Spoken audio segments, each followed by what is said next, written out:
नमस्ते दोस्तों, मैं हूं गोलू और हम हैं केदारकंठा ट्रैक पर। सुबह की ठंडी हवा और हल्की धुंध के बीच देहरादून से हमारी यात्रा शुरू होती है। पांचों दोस्त उत्साह से भरे पहाड़ों की ओर निकलते हैं। देहरादून से संकरी की घुमावदार पहाड़ी सड़कों पर चलता सफर देवदार के जंगलों, ताजी हवा और शांत पहाड़ों से दिल भर देता है। संकरी पहुंचकर हम एक गर्म और आरामदायक लकड़ी के होमस्टे में ठहरते हैं, जहां पीली रोशनी, आग का चूल्हा और गर्म चाय ट्रेक की थकान मिटा देते हैं। अगली सुबह हम पाइन फॉरेस्ट के बीच से होते हुए ट्रेक शुरू करते हैं। पेड़ों पर जमी हल्की बर्फ, नरम धूप और पत्तों की सरसराहट रास्ते को परियों जैसा बना देती है। थोड़ी चढ़ाई के बाद खुला मैदान मिलता है, जहां से केदारकंठा की चोटी पहली बार दिखाई देती है।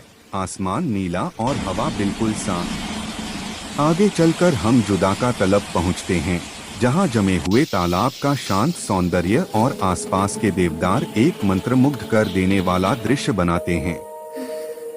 लेकिन इसी जर्नी के बीच एक पल ऐसा भी आया जब हमें कई घंटों से इंटरनेट नहीं मिला। हम पांचों अपने अपने फोन लेकर बार बार सिग्नल ढूंढते रहे।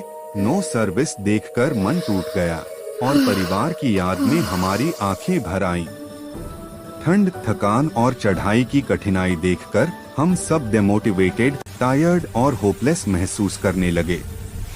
ढलानों की ठंडी हवा, चढ़ाई का प्रेशर और ऊपर तक की खड़ी चढ़ाई ने हमें ऑलमोस्ट हार मानने पर मजबूर कर दिया था।